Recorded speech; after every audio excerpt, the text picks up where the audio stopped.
What's up, ladies and gentlemen, and welcome back to Across the Pond, where two American boys talk about the worldwide world of soccer/football. I am the host, Richard Rodillo, joined by the man with the noggin right across from me, Jacob Bullard. What's up? How you doing, Jacob? I'm doing good. You have a good soccer weekend this weekend? I guess. You guess? I got to watch. I watched Sunday and Monday because there was only one game on. And they were on at like a decent time. Yeah. But there was like way too much stuff going on Saturday. I just like didn't. And the City game I don't think was on NBC or whatever. I think it was. They had some other match. Mm-hmm. Same. So. But anyways, like I said, we're two American boys that talk about the worldwide world of soccer/football. So let's get into the review of last week of match week 9. Are we going to review the other games that we reviewed? There were only 2 of them, so yeah, we can. Now we're getting noises around. People are trying to break in. They're coming for us. I think we should be fine. But anyways, let's get into it. We got Chelsea versus Manchester United in the 4:30 a.m. game.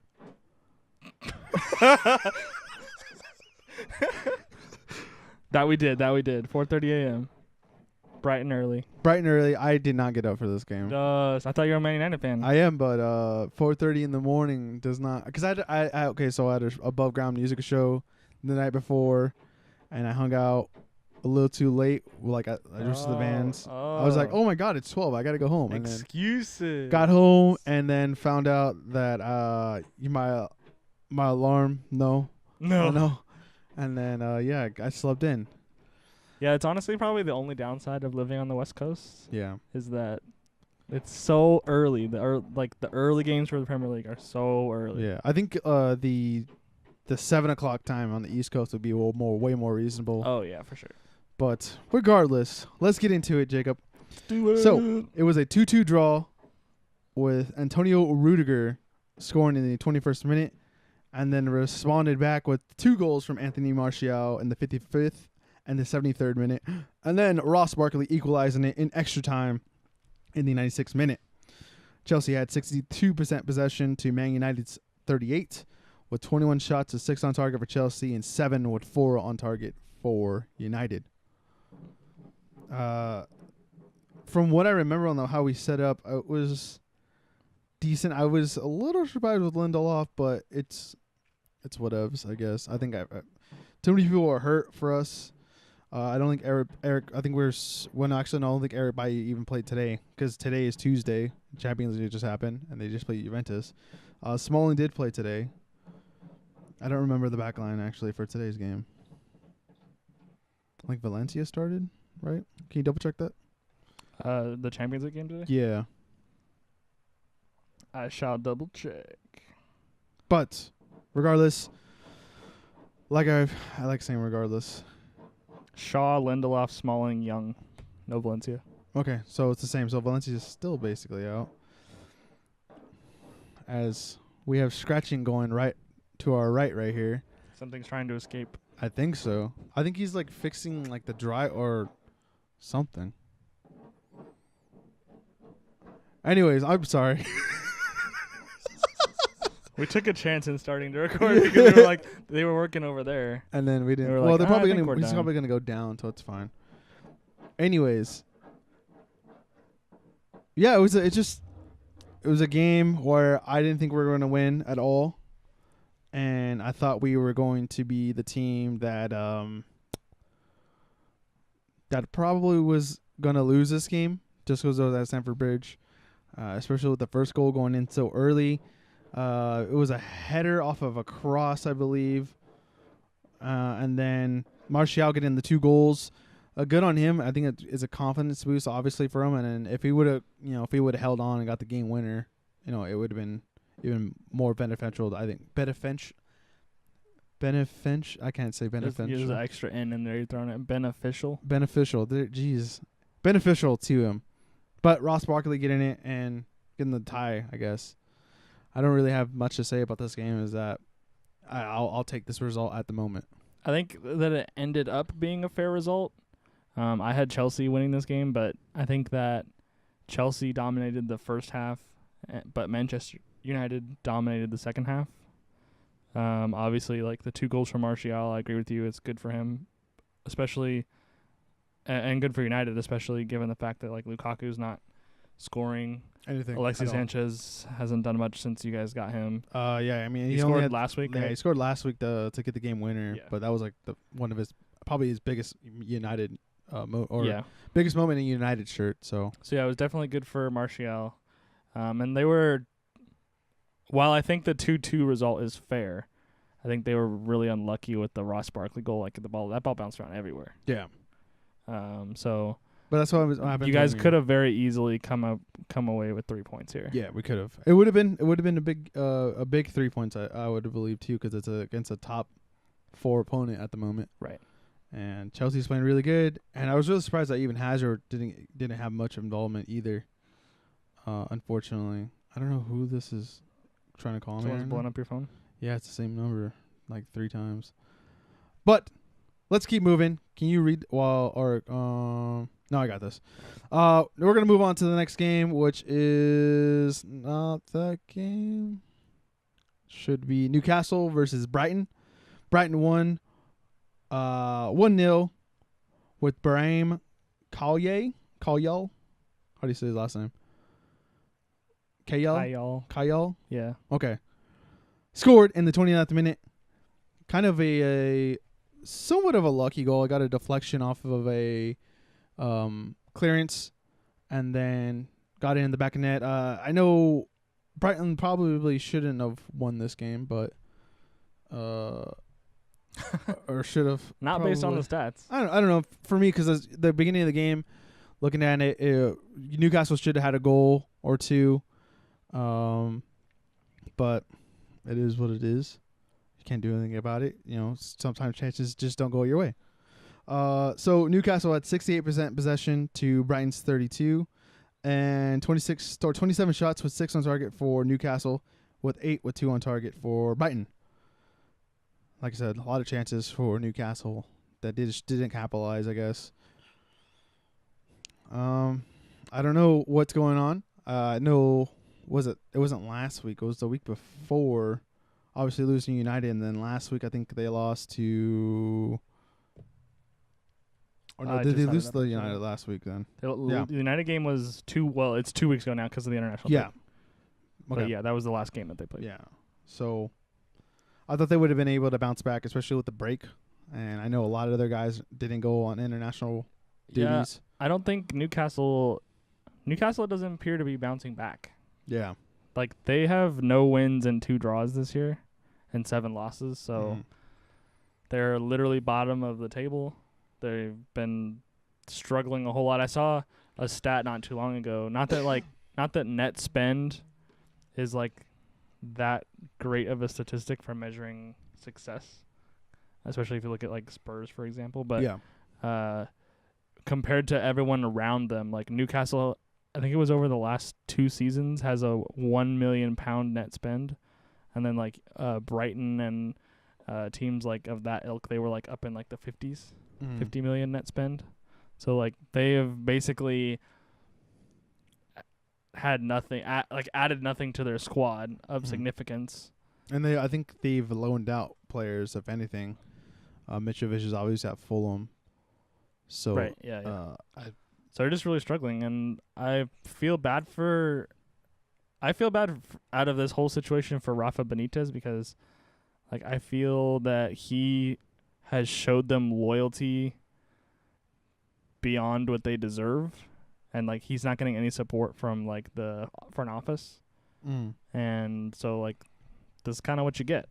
Yeah, you saw like the off-field drama with them as well. Yeah, with their owner, and I think for the week before the United game, that was his like first game in like a year and a half attending. And then obviously he went to the United game. But yeah, there seems like there's not a lot of support for Rafa Benitez, and unfortunately, it seems like he's probably gonna. It's not that, how do I say that Newcastle's gonna get rid of him, but more or less he's like willing to get rid of. But I think he's like doing the best he can. Yeah, I think he's doing the best he can with what he got. unfortunately. As far as this game specifically, it's just like this has been Newcastle for the last couple of years now, where like they have 20 shots and no goals. Like that just seems to be their thing now. Yeah, another thing too is like you can't be losing to Brighton. These are the games you need to get the 3 points.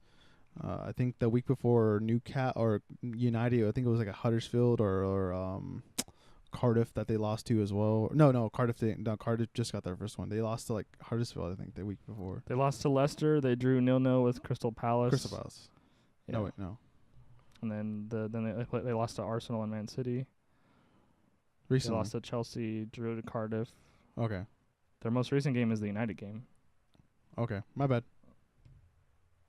Anyways, they're still losing games to lower end or table teams, but they Bottom of the table, yeah. they need to be winning those games. Yep. Let's keep moving. Yep. All right, we got Manchester City, Burnley. Let's do it. Manchester City stomped on poor little Burnley 5-0. The long balls didn't work this time. Sergio Aguero opened up the scoring in the 17th minute with Bernardo Silva in the 54th, with Fernandinho in the 56th.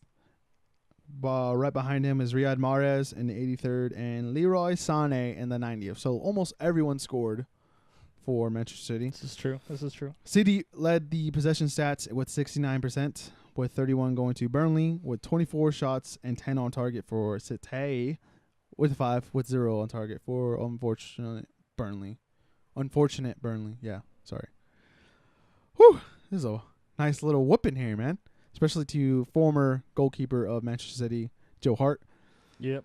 A little bit bittersweet, like we were talking about before we recorded. Just like they were welcoming him back. They actually named like one of the training grounds at the academy, like Joe Hart Field or whatever, and they like commemorated that like while he was in town and like all those things, and like. And then now we're gonna whip you. Scored 5 goals on him. Thanks for coming.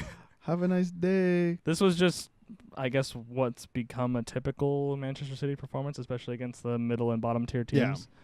Yeah. 'Cause like we put 5 on Cardiff, we put 5 on not Newcastle. Newcastle was a close Huddersfield. Game. Yeah, Huddersfield. So this is a pretty common thing. I think it's good that the scoring was spread around, just because it gives everyone a little bit of confidence. And keeps the pressure on each other to like, keep at the pace that they've been working. Yeah. When like, we basically had like 3 wingers score in this game: Silva, Mahrez, and Sané. Raheem Sterling didn't even play. I think he got the time off because of the internet. He actually played during the international break. I think Bernardo Silva did too.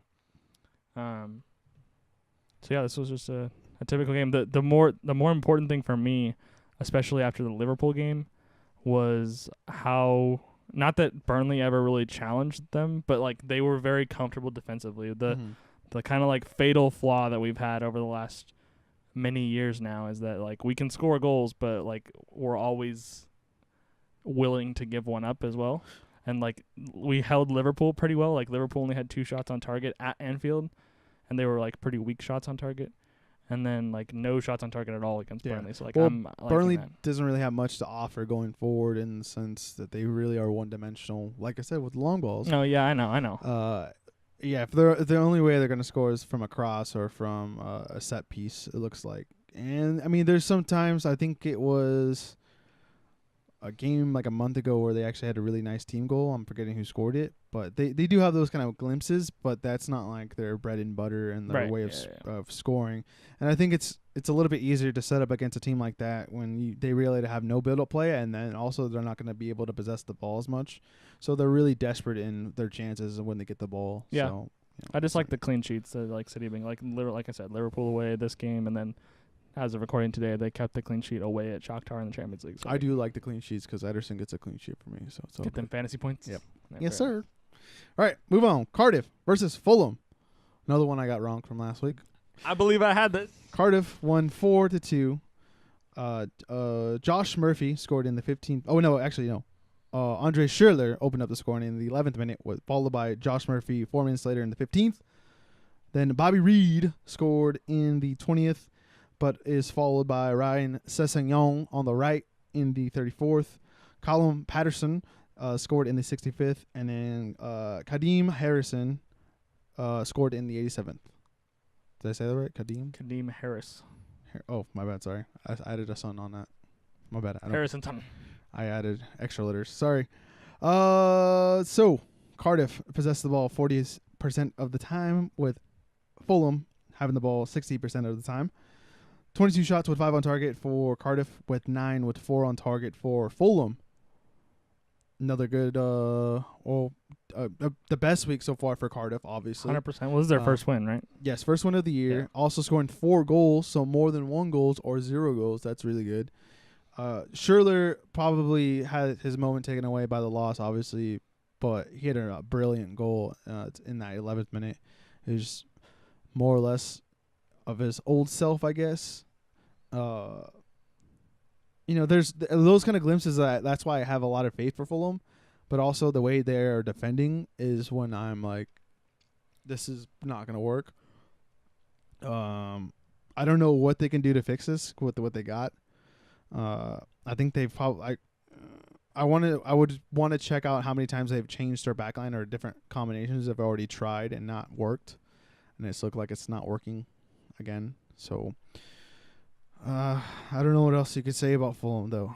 They just need to not let the goals in and start defending. I guess that's all it really is to me when I look at it.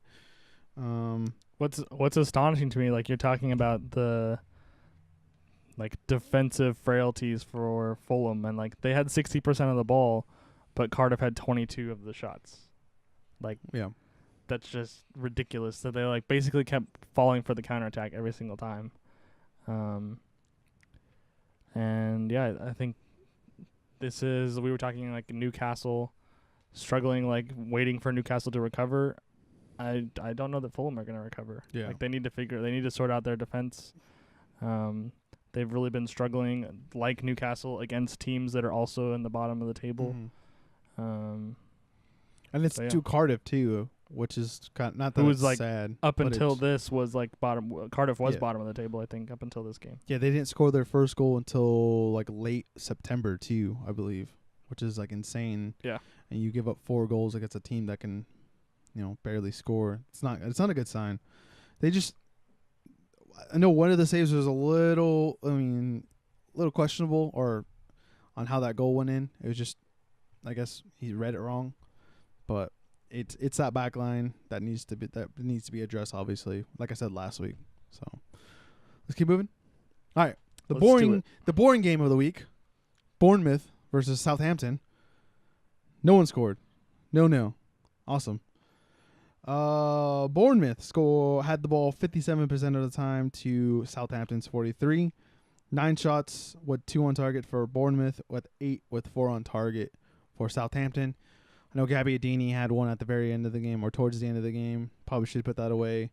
I think even in the actual highlights, there's only 3 actual chances that were really creative, where the ball should have probably been in the back of the net, or some call should have been made. Depending on that tackle on Callum Wilson, if you consider that a penalty or not, depends on the person. But other than that, this game, that's all it really was. There's really less substance. Unfortunately, Joshua King didn't score again, either Brooks or Callum Wilson, because he's on my fantasy team. Same thing with Danny Ings. Nothing happened. But I don't know what else to tell you. Both teams came to play defensively, and they forgot the score. Yeah, I'm a little bit disappointed that Bournemouth struggled so much. I think they've been playing really well. They're solidly mid-table at the moment, and they've in similar games like this, the 4-0 loss to Burnley is kind of the outlier if you look at their season as a whole. So a game like this against Southampton, who's just above the relegation zone, I would have thought that the way that they've been playing recently would have made easy work of this, but neither one of these teams could really string together any sort of fluid attacking motion. So yeah, that's what you get. Damn. That's when you just have 2 just average teams play against each other. They're just don't score, and then no one scores. Yeah, true. Let's move on. West Ham versus Tottenham Hotspurs, the lower end London derby. West Ham lost 1-0. I got this one right. Yeah. Eric Lamela was the only goal, which he scored in the 44th minute. West Ham possessed the ball 44% of the time to Tottenham's 56. 13 shots with 4 on target for West Ham, with 12 with 2 on target for Tottenham. Another lucky win, huh? Here's what I'll say. All right, I'm going to give some credit to Tottenham because this is basically their 4th game in a row in the Premier League where they have played terribly but got 3 points. Mm-hmm. So they had, like a month or so ago, they had the 2-1 at Brighton. They had 2-0 at Huddersfield, 1-0 against Cardiff before the international break, and 1-0 in this game.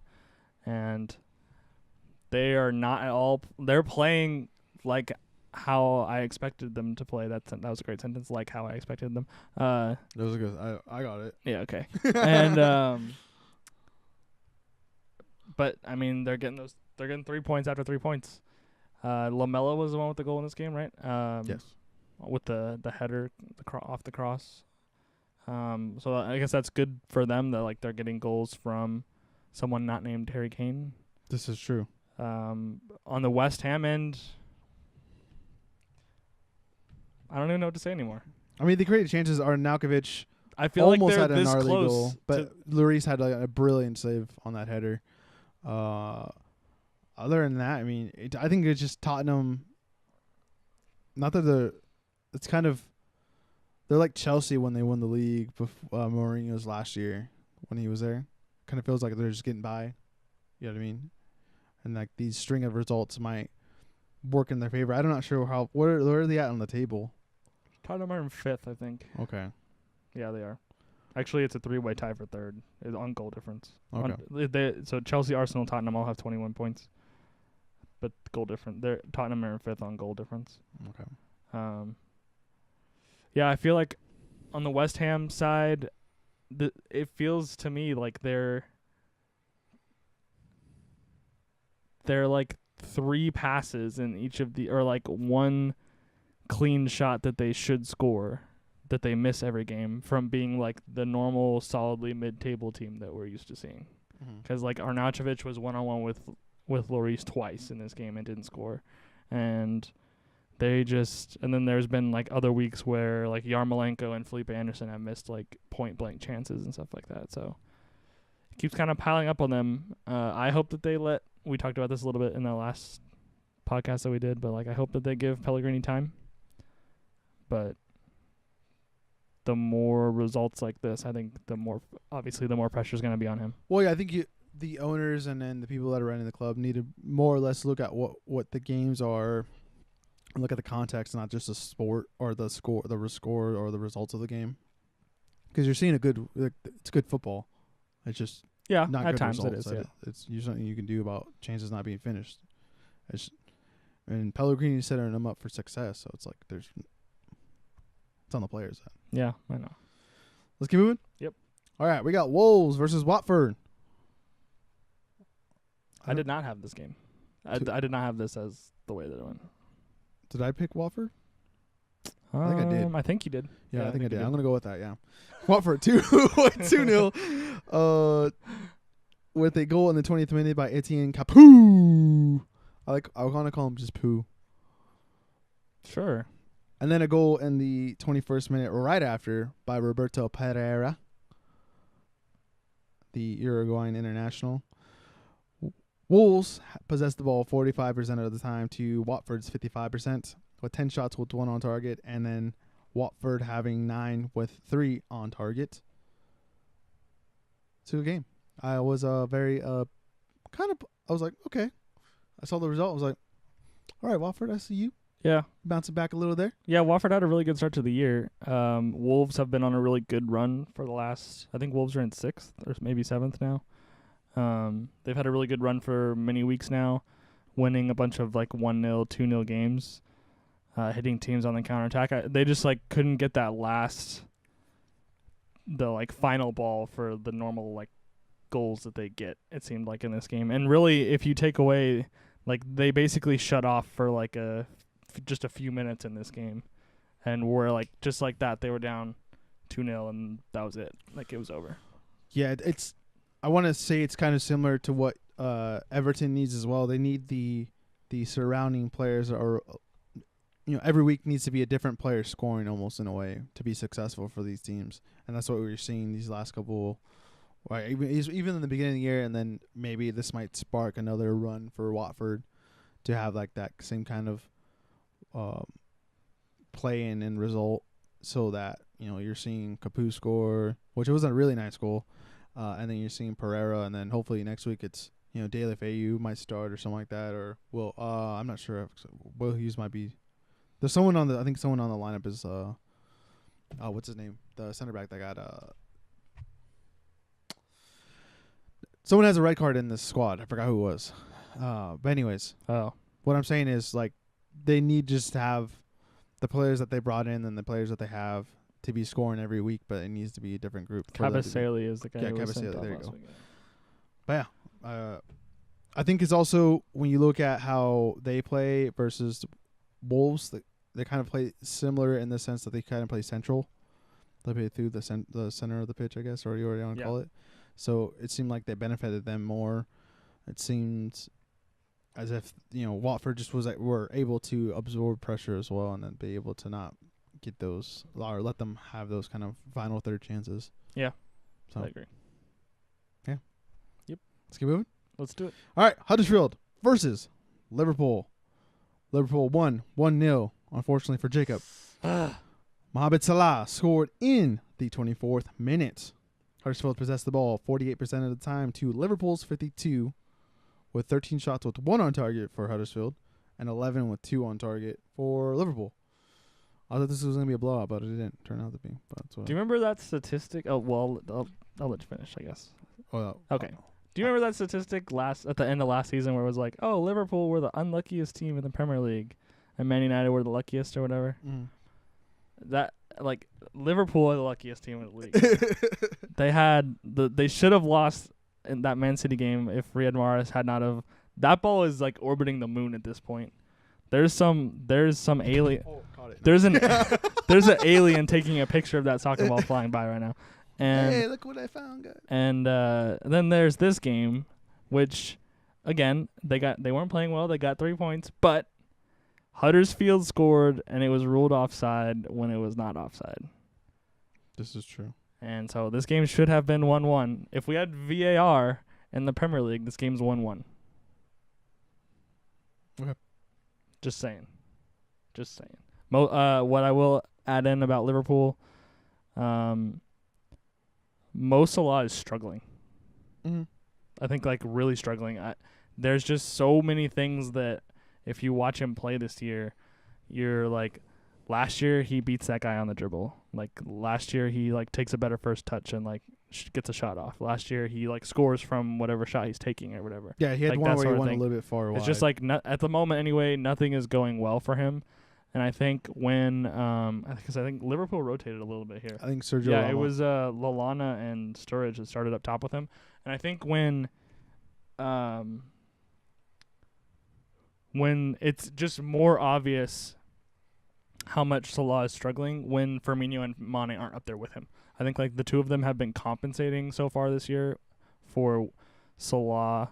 Like I mean, next week he could like be back. Yeah. Like he's capable of that.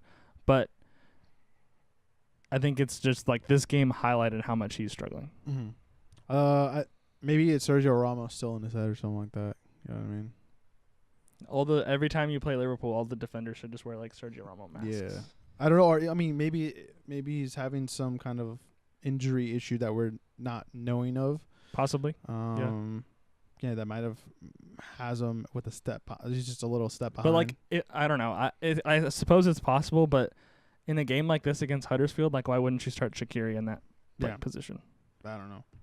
He did score. Like, it was his goal in this game, and it was a good pass from Shaqiri through. But just like, it's not going as well as it could. Well, not even that I expect it to be as good as it was last year, but like it's just he's struggling. Yeah, and it was obvious in this game. We'll see. I think he'll probably kick it back up. I don't see him descending like this. It's too good of a system for him to fail in. I don't know. This is like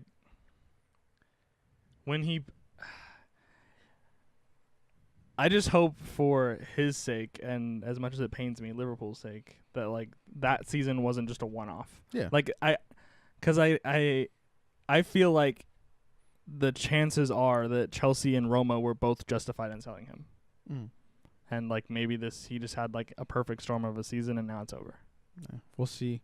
But I think also Liverpool are benefiting off of having Shaqiri there as well, just because of the way it's gone so far this year. Yeah. Yeah, although Shaqiri's not been without his like faults. Like when Klopp like chastised him on the field. Hey man, no one yells at me like that. Next, we're gonna move on to Everton versus Crystal Palace. Everton barely scored at the end of the game. I thought that was an earlier goal, but it wasn't. In the 87th minute with Dominic Calvert-Lewin, and then was followed by Shaq Tolson in the 89th minute.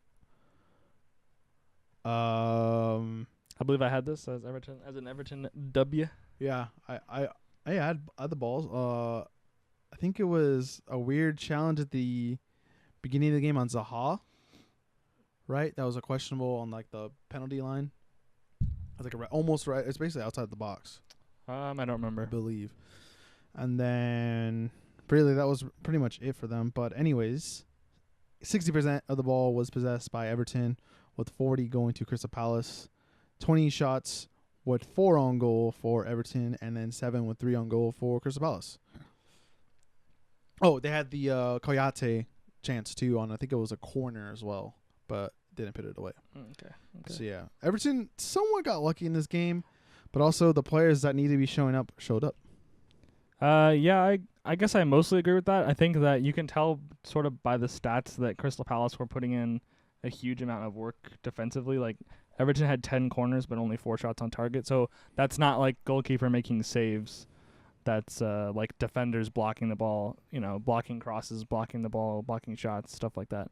So like Palace were putting in like a lot of hard work defensively and just like weren't able to withstand it. Like eventually Everton got like a couple of clear chances and put them away. Yeah. I think just Everton's the better team as well on paper. Yeah. So they should be winning. Pickford did have a really great save on that penalty. Oh, it was a penalty thing. Yeah, forgot. Yeah. He's the one that he got the foot penalty block. Oh, Forgot about that. Yeah, that was like, he hit the. Oh, that's what I'm thinking. The Zaha. Yeah, there was a penalty then. Yeah, I'm stupid. But yeah, it's a good win for Everton. Unfortunate win for Crystal Palace. Like I said, I think they put in one of the best performances this year so far, or one of the best, like top 3 performances against Liverpool. And then even obviously the City performance against them as well, against Liverpool. But yeah, I like Crystal Palace because I used to have a career mode where I played as Crystal Palace, but not anymore. They bought Benteke, and I was like, I don't want Benteke on my team. Just sell Benteke. No, that's already tainted when he's already on there. All right, wow. Let's keep moving. Arsenal, Leicester City. Arsenal won 3-1 with the goals opened up by Hector Bellerin on an own goal in the 31st minute. Unfortunate. Mesut Ozil scored in the 45th. Gave that as an own goal? Yeah. It wasn't Chilwell? They didn't give that to Chilwell? Yeah, he shot it, and then basically it was supposed to go more. Like in the side netting? Yeah. Oh, no, not side netting. Like a cross. Oh. And then it nicked off of his toe and then like hopped in. Because Leno was going out for like the wide save, and then he got beat obviously from flicking in. Fair enough. And Pierre-Emerick Aubameyang scoring in the 63rd and 66th minute. Real catching on fire over there. Arsenal possessed the ball 69% of the time, with 31 going to Leicester City, 19 with 6 shots on goal for Arsenal, with 8 with 2 on goal for Leicester City.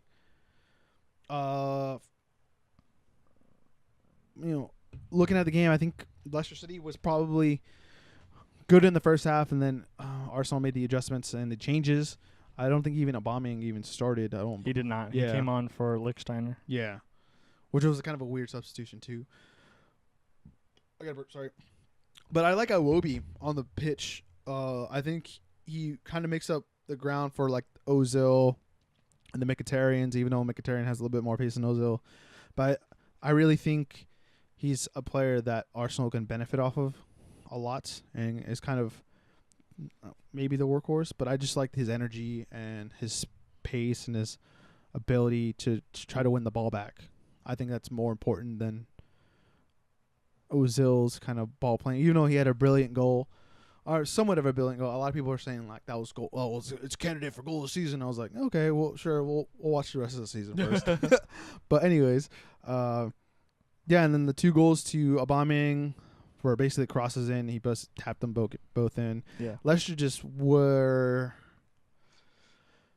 kind of out of it by the end of the game, honestly. I know Harry Maguire had that chance in the beginning. Fortunately, got saved. But it just seemed like they didn't have enough in the gas tank, it seemed like. And they basically just got beat on kind of just simple crosses, unfortunately. Yeah, I agree with you as far as like Leicester having a good season. Sorry, not good season. Good first. I don't know why I said season. It's because I had goal of the season in my head, I think. Well, for the record, the goal of the season has already happened, and it will be the Sturridge goal against Chelsea. Oh, I forgot about that one. Oh, yeah. That's already he tried to do goal. that, I think. Either it was this week or last week. Or tried to do it again? Yeah, and I was like, hey, hey. Relax. As far as this game, Leicester, especially leading up to the own goal, I think they had a really good 15, 20-minute period where they were pinning Arsenal back. And they were also unlucky not to be potentially 2-0 up because Holding did have a handball that was not called in the first half. I think it was between the 2 first goals. It was after Leicester's goal but before Ozil scored. But yeah, you're absolutely right. The second half, Arsenal made the adjustments that they needed to make. Aubameyang is proving to be a ridiculous super sub because he just comes on the final 30 minutes. Defenders are already tired, and then you got basically Usain Bolt coming in off the bench who can also shoot. Yeah, and he's just been raking in the goals. Both him and Lacazette didn't score in this game, but Lacazette's been playing really well. He's had a really solid last month or so. This is I think 7 or 8 wins in a row for Arsenal. I saw a stat. There was a whole list of all of them, and I think they've won 7 in a row, and they've been 0-0 or 1-1 at halftime in every single one of the games, and then gone on to win in the second half. So they're having a really good second half performances, and making adjustments kind of on the fly. So seems like Shaka has his head screwed on right too, because I think he started this game. Yes, I think it helped him that Ozil was in the middle and not on the wing. So no one really had to cover for him. And they're getting Torreira more involved in the starting line, more frequently involved, because we haven't seen Guendouzi. I don't even know, was Guendouzi even in the squad? He played. Oh yeah, he was subbed on for Mkhitaryan. But he early in the year, especially in the Chelsea loss and the Man City loss for Arsenal, they had Ozil and Guendouzi basically on the same side of the field, and I feel like people were exploiting that. It's you're basically missing a left arm or a right arm. Yeah, it's you got one guy who's just not going to try to defend, and then you have a rookie basically, who was prone to mistakes. I mean, while he's been playing well, but he just leaves them vulnerable a little too often, I think. Yeah, well, he's just lazy. So yeah, Arsenal. Well, sure. Well, no, Guendouzi. You think Guendouzi's? Oh no, I'm talking about Guendouzi. Yeah, Ozil. Yeah, sorry. I know. He's not even going to try to defend. That's what I was saying. Yeah. He's lazy. So it's been a good run. Good run for Arsenal. I mean, they're up. They're tied for. It was like we said about when we were talking about Spurs, 3rd, 4th, and 5th. They're all tied on 21 points. It's just basically goal difference. I think, to be honest, I think Arsenal are playing much better than I expected them to. Just this year in general. I thought the change of putting in Aubameyang and Lacazette on the field at the same time. It's the best change they've done, even though because they put Lich Center out, took Lich Center off, and then just put 2 guys up top. I think putting Iwobi in there, I think is a big thing. That's for me, because I think he offers more than what you kind of have to complement Ozil and the other guys with someone like that, and then also putting Ozil in the middle instead of out wide makes more sense. Yeah, it's true. Because Mkhitaryan can actually defend, so 'tis true. All right. Want to do Barcelona-Sevilla? Let's do it. All right. The game where Messi broke his arm. Here we go. Spoiler alert. I don't care. Barcelona won 4-2. with a goal in the second minute by Felipe Coutinho. Coutinho. Even though he's not Italian, but whatever. And then Lionel Messi scored in the 12th minute.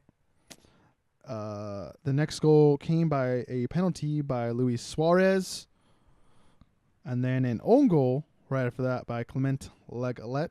Right? Did I say that? Lenglet? Linglet. Linglet? Something like that. Linglet? Okay. Lenglet. Okay, I guess I don't speak that language. Anyways, didn't he get transferred, right? He got transferred from they bought him from Sevilla, right? I believe, or was it Bilbao? Okay, we'll move on. Linglet, you're talking about Linglet? Yeah. I'm not sure where he came from. Yeah, I thought he came from there. Anyways, Ivan Rakitic scoring in the 88th, and then Luis Muriel scoring in the extra time in the 91st.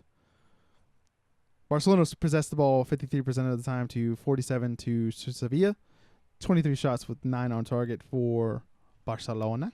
And then 19 with 6 on target for Sevilla. Or Sevilla. However you want to pronounce it. Sure. Anyways, I didn't watch this game, but I just watched the highlights of Messi. Or actually, you watched the highlights of Messi breaking his arm. I just read about it.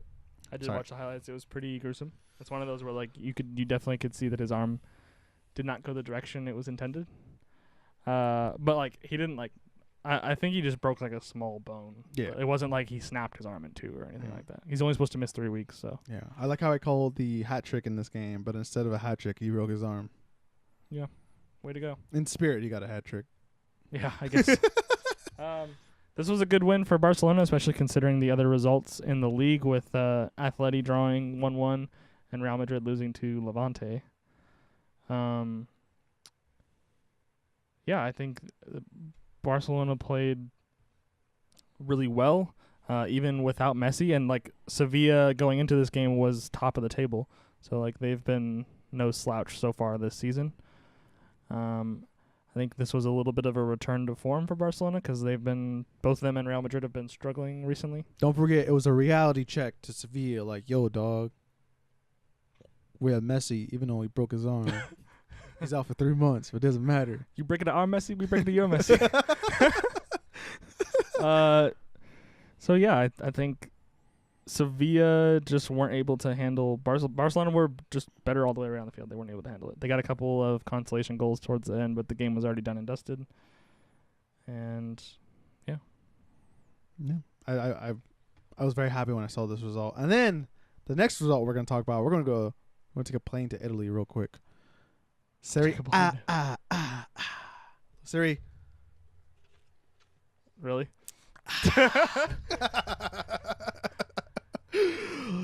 Inter Milan versus AC Milan in the Milan derby with a 1-0 victory to Inter Milan. Mario Icardi scoring in the 92nd minute extra time.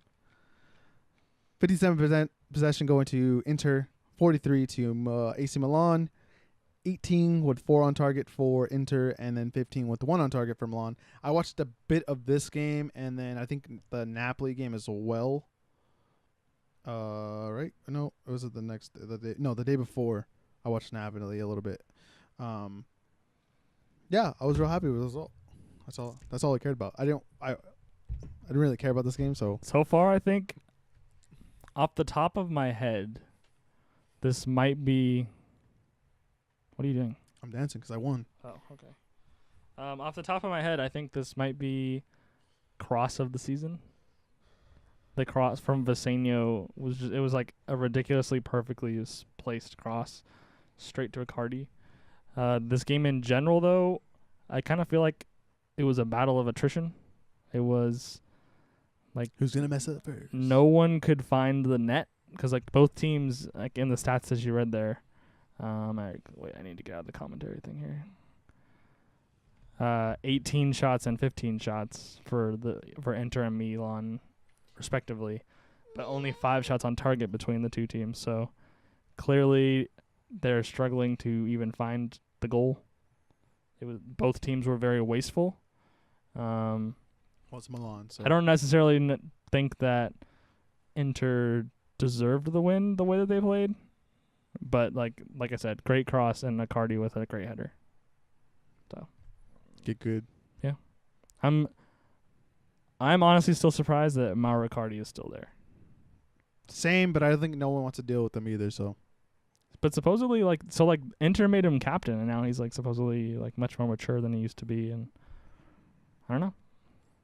Before, it was like a few years ago, he was kind of like the next Balotelli, I feel like, where he was like a great striker, but like so many problems, like attitude-wise and like problems off the field. He also took another girl, teammate's like wife or something like that, or girl. Yeah, I think So he pulled a John Terry. Yeah. And but he seems like he's kind of cleaned his act up.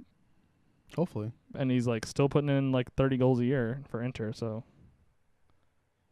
I'm surprised. Like if he, for me, in my opinion, if like in the January transfer window or next summer, if it was like, oh, Real Madrid signed Mauro Icardi, I'd be like, oh, okay. Like I think of him as that caliber of striker. I don't think he'll go. I don't think Madrid will buy him. I think they'll buy someone else. Well, I mean, he fits the billing. I guess. We'll see. He's like a better Karim Benzema. I think the best he'll do is probably like if like Lewandowski leaves, and he'll probably go to Bayern. That's the best. Oh, I mean, whatever the case is, I think he'll end up at a bigger team, and like I think he deserves it. He's a good striker. Well, let's get into Premier League stats before we get into preview. Eden Hazard scored is leading the Premier League with 7 goals. Sergio Aguero right behind him with Pierre-Emerick Aubameyang with both having 6 in second and third. Benjamin Mendy is leading the league with 5 assists. Sergio Aguero leading the league with 44 shots. Idrissa Gueye with 43 tackles, followed by Aaron Wan-Bissaka with 35. Mohamed Diame right behind him with 34 tackles, so basically the same top 3 for tackles. Again, Emerick Laporte leading the league with clean sheets with 6. And then Joe Hart's leading the league now with 40 saves. I think last week was... I forgot who last week was. That's been changing, actually, like the last 3 weeks. Or the last 3 times we've done this. It's probably like, which bottom of the table goalkeeper faced a top 4 team most recently? Yeah, exactly. Arsenal is leading the league alphabetically because they have 7 wins. Right behind them is Liverpool, and then right behind them with Manchester City, all with 7 wins. Newcastle now leads the league with 7 losses, and then Manchester City leads the league with 198 shots. West Ham leads the league with 189 tackles. Right behind them is Everton with 177. Crystal Palace with 172 in third. Chelsea continues to lead the league in passes with 6,339. I said it cleanly this time, not like last week. And then Burnley continues to lead the league with 686 long balls. Because, they like to keep their balls long. Sure. All right. Are you ready? I'm ready. For some football/soccer. Where is Football One app? Sorry. So this is going to be Match Week 10 previews. Week 10 preview of the Premier League. We have Brighton versus Wolves. We do. At the Amex Stadium. Who you got? Sorry. I had a brain fart. Yeah, I was looking to see if there was a 4:30 game real quick, but there's not. I am going to go with Wolves. I don't necessarily think they deserved, as we talked about, I don't think they deserved their 2-0 loss to Watford. And Brighton beat Newcastle, but didn't really play that well. Not impressive. And they're going to be without Glenn Murray, probably, right? Because he got knocked out. Dude, that was scary. He got TKO'd. His hand, that stuff brings bad memories back of watching other people almost die in front of you. But yeah. Sorry. When were you watching other people almost die in front of you? One off the top of my head, because I played him in fantasy football last week, Brad Bochesa. He got murdered, up in the, he came up for a ball and just got murdered by a dude, and I remember him just, his hand was just, yeah. Okay. I won't push that one. I'm going to go with Wolves. I think they're just the better team. Yeah, I'm going to go with Wolves at 2. And I think they're going to be able to defend Brighton. Also, Brighton, like I said, doesn't have Glenn Murray. And I think the Wolves just have too many weapons that will be able to overwhelm Brighton. Wolves have 73% with 7 to a draw and 20 going to Brighton. 9 versus 7. Let's keep moving, sir. Let's do it. Fulham, Bournemouth, Craven Cottage. We got 6 versus 18. Who you got? I think that's one of my favorite names of a stadium. Craven Cottage. Yeah. That was a pretty bad British accent, but yeah. I don't care. do like that name. I'm trying to do like a Scottish one with that, but yeah. Bournemouth disappointedly drawing 0-0 with Southampton last week. Fulham are playing like trash, and they will continue to play like trash, and Bournemouth are going to smash them 3-1. I'm going to go with the draw on this one. What? I just feel in my balls. I feel if there's going to need to be changes to that back line. I think what we saw with Bournemouth last week was not putting chances away and also not really creating much. And Fulham have, some decent midfielders, and I feel like they can be able to hopefully protect the back line. And then obviously with the changes, and I like Schürrle going forward a lot, and Sessegnon. So I think that is going to happen. I think it'll be like 1-1. If not, 0-0. Look it up. All right. So 46 going to Bournemouth. 7 going to a draw. 47 going to Fulham. Are you satisfied? Sure. All right. Here we go. Liverpool, Cardiff City, Anfield. Who you got? Can you say one-way traffic? I'm going to go with Liverpool. Oh, my God. Did you just see the percentage? Yeah, I just think like spoiler alert. Cardiff, Man City put 5 past Cardiff. Liverpool are definitely capable of putting 5 past Cardiff. Mm-hmm. They obviously only got the one last week against Huddersfield, but actually, I think I'm gonna say just 2-0. Liverpool are capable of scoring 5, but their offense was not great against City, and their offense was not great against Huddersfield. So I'm going to say just like 2, maybe 3. I'm going to go with Liverpool, but I'm going to say 4-1. 4-1. Yeah, fair enough. So 93 going to Liverpool, 1 going to a draw, 6 going to Cardiff. Welcome to the Premier League. They're also going to be coming off a Champions League game, so This is true. they're probably going to rotate again. So They're going to need to anyways. Southampton, Newcastle, St. Mary's. We got 16 versus 20. Oh, man. Who you got? I hope this game is entertaining because both these teams suck at the moment. Both need the points. Yeah, they do, I guess. But that doesn't mean it's going to be a good game because both teams need the points. I'm going to go with Southampton. Newcastle are trash. And that's the end of my argument. Okay. I'm going to go the other side. I'm going to go with Newcastle on this one. I just don't have faith in them anymore. I think Southampton also has the potential of being torn apart because we've seen it against. There's 2 teams in the beginning of the year. They're lower end teams that I forgot the games were, but they basically got torn apart and they weren't even top end opponents.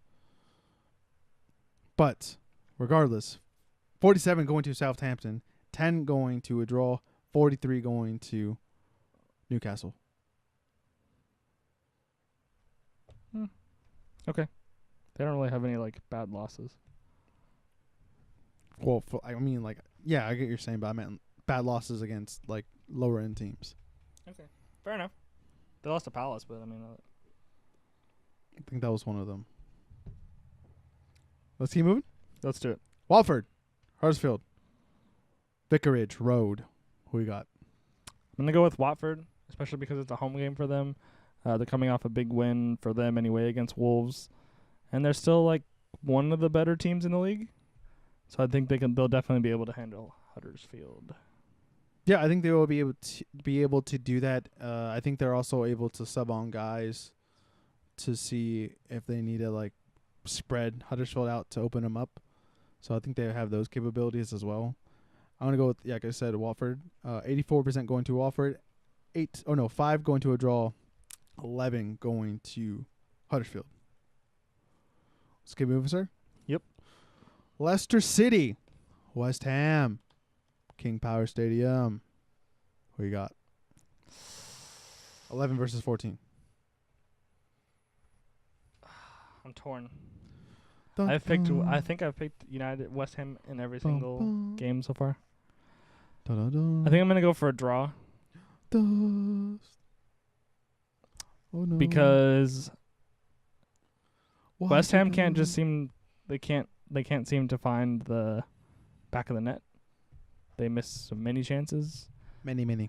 and Leicester aren't really playing that well at the moment. How many? Many. Many chances. Okay. So I'm gonna go for like 1-1. I'm gonna go with West Ham on this one. Wow. Wow. I think they have good enough stuff going forward. I don't think Leicester is playing too well either at the moment. The Leicester will probably have a good first half, and then they're just gonna get adjusted to. And I feel like West Ham has the capabilities of Get scoring. adjusted to. Yeah, You got adjusted. yeah. 56 going to Leicester, 8 going to a draw, 36 going to West Ham. Dust. Here we go. Burnley, Chelsea, Turf, Moor, 3 versus 13. Who you got? I basically have to go with Chelsea. Dust. They're playing fairly well at the moment. They were a little bit fortunate to get that draw against United, but otherwise they've had a solid year so far. And Burnley are struggling. This is true. But a little birdie in my ear says Burnley. Is this a home game for Burnley? You said Yep. Turf Moor? Yeah, okay. I was going to say, because Burnley did beat Chelsea at home last season. Oh, I don't care about that last season stuff. I'm talking about this season. Cause Long balls I was at that game. for days. Chelsea can't stop a long ball. And you know how Burnley likes their balls? Real long. Yeah. All right? Okay. But One Football Hype does not agree with me. I'm not surprised. I can't say that I'm surprised with that at all. It agrees with your decision with 90% going to Chelsea, Wow. 2% going to a draw, and I'm part of the 8%, baby. The only thing I'd say about Chelsea in this is that Alvaro Morata is really struggling. So I think that they should switch back to Olivier Giroud. Olivier Giroud. And I think that will help them beat Burnley. Okay. Because it'll help protect them on set pieces too. Not that Morata's like a small dude, but like Giroud's like that's all that dude does is head the ball out. This is true. Scorpion kicks, too. Oh yeah, I guess so. Yeah. Let's keep moving. Crystal Palace, Arsenal, Selhurst Park, 4 versus 15. Jacob, who you got? I'm gonna go for a draw. What? How so? Arsenal are due to draw points. This That's is true. just I feel it. I feel it that like 7 wins in a row is too many. So they need to be put back in their place. And Crystal Palace are going to do that. They're going to rise to the occasion. Crystal Palace is very much capable of doing that. They are led by Wilfried Zaha. Also, Meyer and Koyate. They still have Benteke. Bisaka is actually a decent guy going forward for a fullback. In midfield, they have that. I forgot how this. I think it's Serbian. I forgot his name. He's the one that unfortunately got that penalty kick saved. But I'm gonna go with Arsenal. I just think and I also think that the last 3 losses for Palace, like a couple of those have been a little bit unlucky too, or just like not that they were bad performances. So Yeah, they have good. I kind of just feel like both teams are due. Both teams are due a point. I'm gonna be generous. It's gonna be a 3-2 to Arsenal. If it's gonna be a draw, I don't think it'll be that high scoring. I'll just say like I'm going for Arsenal. 1-1. No, 3-2. 1-1. This is technically a London derby too. I mean, sure, it is. I know. But regardless, 88% going to Arsenal, 3 going to a draw, 9 going to Crystal Palace. Let's keep moving. Manchester United, Everton, Old Trafford, 8 versus 10. Who you got? Are Everton 10th or United 10th? United. Yeah, that's what I thought. United played today, the today that we are recording. This is true. Against, obviously, Juventus is a much better team than Everton. This is true. But Manchester United look like hot trash. This is also true. So I'm going to go with Everton. Oh, wow. And I'm almost tempted to say, like, Jose Mourinho will be sacked after this game. But I'm not going to say it. I'm not going to predict that. But it's coming. That train is coming. Like, we can see that train. Yeah. It's in sight. I can smell the fumes. I think that the coal. United just have too many problems at the moment. It's not that I don't think it's really that Everton are going to like play this great game and beat United. I think United are going to kind of beat themselves. I think I could see that happen as well. The only way we're going to win this game, because I'm going to go with United, is if we score early and score again, like before the half. That's the only way we're probably going to win this game. If not, we're pretty much effed. Probably going to get like some kind of weird and cheap goal to Richarlison, or Gylfi Sigurdsson is probably going to get a gnarly, like, just like, whew, look, it's flying, daddy, into the back of the net. Kind of like that. Yeah, just like that. But I'm going to go with United. On paper, we have the better team, but we'll see. Okay. Sure. No, I mean, like, you guys do have the better team on paper, but like, going forward, for sure.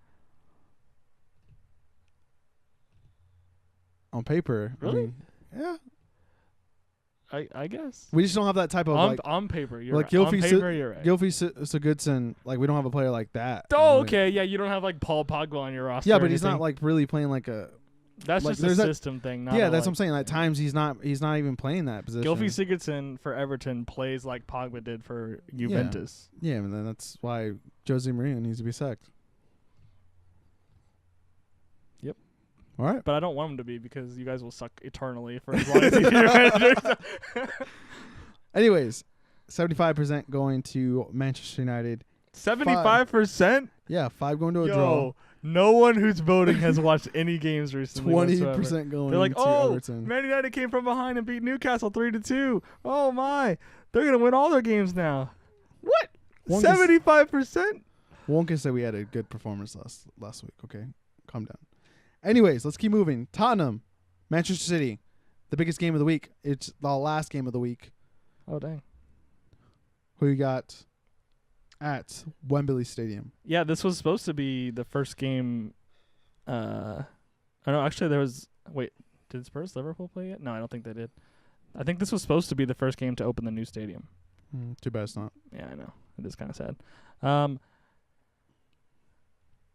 This is a really good time to play Spurs from a Manchester City point of view. They've been winning games, but if you look at, I think the blueprint that is more comparable in this particular game is the Champions League game that Tottenham had against Barcelona. And I think that City, the way that they're playing at the moment, are definitely capable. Like, there are just so many people who are playing well. Like, we constantly talk about, like, all the wingers. Like, there are, like, basically 4 wingers that can start the game, and, like, no one will be surprised that they're starting. Aguero is going to be rested because he did not start against Shakhtar. So Aguero was given the day off in the Champions League game this week, or today's Champions League game. So, yeah. And we also have Kevin De Bruyne back now. He started today against Shakhtar. So, I mean, obviously, I'm going to go with Manchester City. Obviously. Spurs have given us trouble in the past, but it feels different now against Spurs. Especially the way they're playing at the moment. Okay. So I'm going to go for...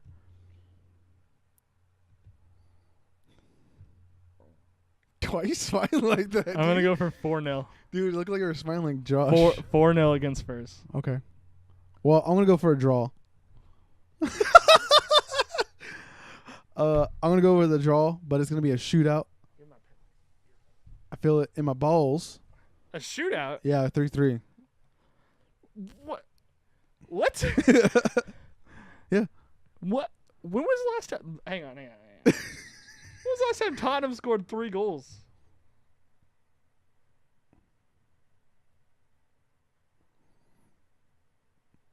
They scored 3 goals against United on August 27th. Okay. What? 3-3. Draw. Hell no. There you go. There's Radia's prediction right there, sir. You're crazy, dude. One There's football no app way. does not agree with me. 3 straight clean sheets for City. Yeah, that's nice. City has 60%. 8 going to a draw. 32 going to Tottenham. See, that I'll take those odds because this is an away game for City. So, whatever. It's like we already played our away game against Liverpool too, you know? Yeah. Get that point? You still got to play them again this year. Yeah, but that's a home game. Yeah, you still got to play them. Do you know what happened when they came home last time? 5-0. So. Yeah, but he also... Edison also died.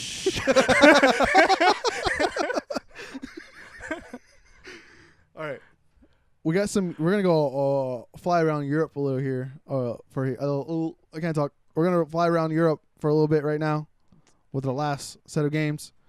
How about you say the games? All right. This time. Our first stop is Ligue 1 Liga. in France. It is Marseille versus the reigning defending champions, Paris Saint-Germain. Paris. I believe this is an away Saint-Germain. game. This is at the Velodrome, so this is a home game for Marseille. 4 Yeah. versus 1. It is. Really I think even huge though goal difference, Marseille, though. even though Marseille are in 4th, I think they are the second best team in the league. Like they're tied with Montpellier on 19, and then they're like a game back of Lille. yeah. PSG have to lose eventually, right? I mean, like that needs to be a thing. 10 wins, not even a draw. I'm gonna go Whoa. for a draw in this game. I'm gonna go for PSG because Daddy knows what Daddy wants, and Daddy likes Mbappe, and he likes him some Neymar. I'm getting like really tired of them. Why? They're just obnoxious. Yeah, it's just the way they are. It's like you guys play in France. Okay. Stop. Every time Mbappe scores, he like does that stupid celebration where he like jumps and like folds his arms. He's like, "Yeah, I'm killing Mbappe." Well, he's gonna go to like Real Madrid or Barcelona pretty soon. It doesn't really matter. I'm just tired of it. Like he's good. I get it. You're good. Cool. You play in France though. Shut up. Okay. Well, he did win a World Cup, so Yes, France won a World Cup, and Kylian Mbappe was there. okay. All right. Anyways, 73% going to PSG, 3 to a draw, 24 going to Marseille. So the one football app does not agree with you. Well, of course not. PSG have 10 wins from 10 games. Okay. Well, where are we flying to next? Our next stop is in Napoli in the Serie A. Siri. Oh my goodness! Really again? We actually have 2 stops here in the Serie A. The first of which though is Napoli versus Roma. It's 2 versus 7. Yeah, Roma can't seem to get it together like when they play league games for some reason. Like they won 3-0 today in the Champions League, but they can't seem to get it going. Well, they did beat Lazio, so This is true. that is a fact. Um, My facts. Just as you scored on said, the second feelings. versus 7th, 7 points separating 2nd and 7th. I'm gonna go with Roma though. They're playing better at the moment anyway. Dzeko's scoring goals. He scored 2 today, and Under scored today. So I think Napoli are perhaps a little bit overrated this year. This is where my balls do not agree with you, sir. All right. From what I saw against Lazio, and it was basically a one-man team, and that one-man team scored. This is not a one-man team. This is a lot of man team. And what I saw last week was, I don't want to say, I mean, it wasn't totally impressive because it was Udinese, but it was like team goals, I felt. And I feel like team goals are going to prevail. And I'm going to see Napoli through this with the result. Okay. And the One Football app agrees with me as well. Sure. 53 going to Napoli. 9 going to a draw. See, that's basically 50-50. 38 going to That's Roma. basically 50-50. 38 going to 38 to Roma. 52, that's like as close as we've ever been to 50-50. 38 going to And it's a home game for Roma. Napoli. So, like, that's basically 50-50. 38 going to Roma. Our other stop in this area, Where are we going? Lazio versus Inter Milan. Is that Sunday? Yes. Are you sure about this? Nope. It's Saturday. Cool. Is it, though? Oh, yeah, it is. Lazio versus Inter Milan. This is third versus fourth in this area. No, this is a Friday game, dude. What? Where is this game? I'm not seeing it on mine. Did I look at, like, the wrong... Oh, it's Monday. Sorry, Monday the 29th. Oh, God, dude. I was worried. I was like, man, I Did didn't. I, like, look at the wrong week? What? Yeah, Lazio versus Inter. Inter obviously playing a lot better as of late. They had kind of a slow start to the season. Lazio are in fourth right now, just like I think just a point behind Intern them. is third with Yeah, the 1 point behind with them. the 3-goal difference. Yeah, who you got? Oh, Lazio. Okay, Daddy loves me some Immobile. sure, It's not a sure. It's a yes, sir. sure. It's a yes, sir. I'm going with Inter because Inter are playing much better recently, more like we expected them to play. Mm-hmm. They did kind of just only squeak by Milan, but that's beside the point. Well, Inter Milan, in my opinion, are the second best team in Serie A. Well. That's not gonna happen this time. Okay. Yeah, I believe that Lazio is gonna get the best of them, and that's pretty much it. That's all I gotta say. Lazio's gonna win. Inter's gonna lose. There's no gonna be awesome crosses to awesome bosses like Icardi. All right. Okay. And that is all, sir. We have one more stop on this. Okay, my bad. Sorry. 67 going to Inter, 7 going to a draw, 26 going to Lazio. Part of that 26%. I love you, Mobile. Okay, well, moving on. The biggest game of the weekend happens to be in Spain. España. We have El Clásico. Barcelona versus Real Madrid. Camp Nou. This is a home game for Barcelona. Barcelona. Sure. This fun fact. This will be the first El Clásico without Ronaldo or Messi since 2007. Mm-hmm. Also, this is Messi. Yeah, this is that's missing Messi since 2000s. Oh, well, missing Ronaldo since 2007. No. That's what the stat is. 2010. No. Okay. I get what you're saying with the stat, but He didn't move until 2010. I understand. Yeah. But it's the Messi, first. So it's technically the first El Clasico without Messi until 2007. It's what I said is true. I know what you said is true, but it's like a. The fact that Ronaldo wasn't there from 2007 to 2010 is beside the point. Yeah, but my point is saying it's just Okay. it's a El Clasico without Messi. Who you got in the El Clasico? You could say 2010. No. I'm fine with 2000. If you said 2010, It's true for 2007 to now. This is Actually, the first no. El Clasico without either one of them.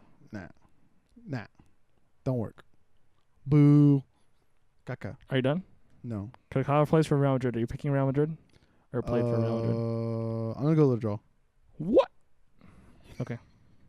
They don't have Messi. They don't need Messi. Real Madrid are trash. Have you seen the results for the last 7 games? I understand that, but it's called passion, bro. Passion. Los Blancos. I think Barcelona is going to Los Blancos. I think Barcelona is going to win this game handily. I'm We'll going to see. go for 3-1. I don't see that. 3-1, but it will be 3-0 before it's 3-1. Okay. Real Madrid are going to get like a consolation prize goal. this game is not going to go that way. It's going to be 2-0 Barcelona all the way up until the 80th minute, and Real Madrid scores 2 goals at the very end and then draws the game. If Sergio Ramos scores a header in this game, I'm just going to turn the game off. I'm literally so tired of seeing him do anything. Like, can we give him like a... That's the Bonucci celebration. I still like that one. I feel it's rude, but it's funny. I'm really tired of seeing him score goals. What's his celebration? I forgot what it was. PK? I don't remember. No, Sergio Ramos. All right, that's what I meant to say. I don't know why I said PK. I don't know. Okay. Well, Barcelona is leading the stats in percentage for the wins. Of course they are. 65 going to Barcelona. That's right. 4 going to a draw. 31 going to Real Madrid. That's right. Barcelona. 1 versus 7. That has been it, ladies and Real gentlemen. Madrid are in 7th? Yeah. Dang. They dropped points last week. Yeah, because they suck. At the moment. They've scored 3 goals in their last 7 games. I think it's just a personnel change. But who are they going to bring in that they're No, I meant like not personal, like a lineup change. Sorry. Okay. What'd you say? What did you say during lunch? I don't remember. That was so long ago. Oh my God! Oh, they need to put Bale up top. Yeah, they do need to put Bale up There you top. go. Let's try that. They're not going to. They would have done it already. No, they're gonna do it eventually. Watch. They should have done it while Ronaldo was still there. Not that they needed it. I mean, they won 3 Champions Leagues in a row, but But Bale is a better striker than Benzema. Did you get that? Bale plays striker for Wales in a trash team for Wales, and he does great because he's a great number 9.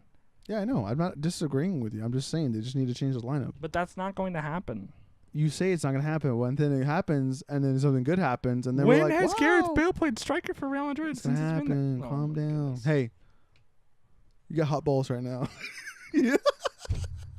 Are your balls hot right now? It sounds like your balls are really hot right now, Jacob. You're making no sense. Hot balls. I understand what the reference is. You got Thank hot balls right now, Jacob. No.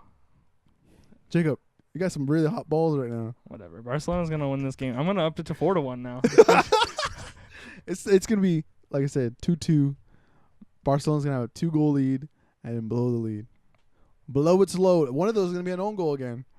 Watch. Okay. Okay, here we go. Are we done? Yeah, I think so. That's been it, ladies and gentlemen. That was Across the Pond, where 2 American boys tell you about the worldwide world of soccer/football. I have been the host, Richard Rodillo, joined by the man with the noggin, Jacob Bullard. Go ahead and like, share, subscribe, and also know that we do this in an audio version, which comes out before the video version on SoundCloud, iTunes, and Google Play. All you have to do is search College Avenue, and that should pop up right there for you. And that should be it. We'll see you guys next week and see all the results I picked and that are all right, because that's how good I am. Barcelona 5-1. I mean, last week I got all the European outside English or the Premier League games right. So All 2 of them? yeah, that was good. And I'm gonna get all of them right. Congratulations. You had a 25% chance, and you were correct. Yeah, no, what you weren't. You had 0% I right. had Barcelona, didn't I? No, you didn't. Yes, Sevilla. Check the tape. There's no way. You picked Sevilla. You're like, they're top of the table. Barcelona's bad. Even though it's at Camp Nou, they're gonna lose. I'm pretty sure that Either it was Sevilla or it was I'm a draw. pretty sure you made that up right I'm now. pretty sure it was a Sevilla or a draw, because like you laughed at me when I said Messi's getting a hat trick and with the Barcelona win. You're like, ha, ha, ha, I Barcelona. think I was win? laughing at the hat trick. Nah, no, you didn't get Barcelona though. I don't know, dude. Check the tape. Check the tape. All right, we'll see you guys next week. Bye.